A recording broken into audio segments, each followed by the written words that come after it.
చాలా సినిమాల్లో చూపించినట్లుగా hero heroine ఒకళ్ళకు ఒకళ్ళు ఎదురుపడినప్పుడు పువ్వులు పైనుండి పడటము, మెరుపులు రావడము, పవర్ షార్ట్ సర్క్యూట్ అవ్వడము, ఇలాంటి కామన్గా జరుగుతూ ఉంటాయి. చాలా సినిమాల్లో నేను నోటీస్ చేశాను.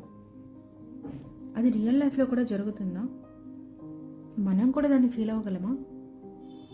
మీరు ఎప్పుడైనా ఇది ఆలోచించారా? నేనైతే దానిని ఖచ్చితంగా ఫీల్ అయ్యాను. మన కోసమే పుట్టిన వాళ్ళు మనకు ఎదురుపడినప్పుడు మన హార్ట్లో తెలియకుండానే ఒక సెన్సేషన్ క్రియేట్ అవుతుంది. దానిని మన బ్రెయిన్ నోటీస్ చేస్తుంది,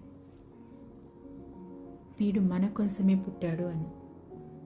ఆ సెన్సేషన్ నేను క్రియేట్ చేసింది కాదు, నా బ్రెయిన్ క్రియేట్ చేసింది కాదు. ఆ దేవుడు మన కోసం పంపించిన ఫీల్. దానిని మనం నోటీస్ చేస్తే చాలు, వీళ్ళు మన వాళ్ళని అర్థమవుతుంది.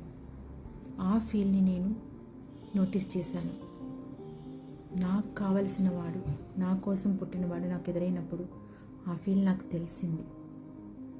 మీలో ఎవరైనా ఇలా నోటీస్ చేశారా? మీకు కూడా ఆ ఫీల్ తెలిసిందా? తెలిసి ఉన్నట్లయితే కనుక ఖచ్చితంగా కామెంట్ చేయండి నాకు.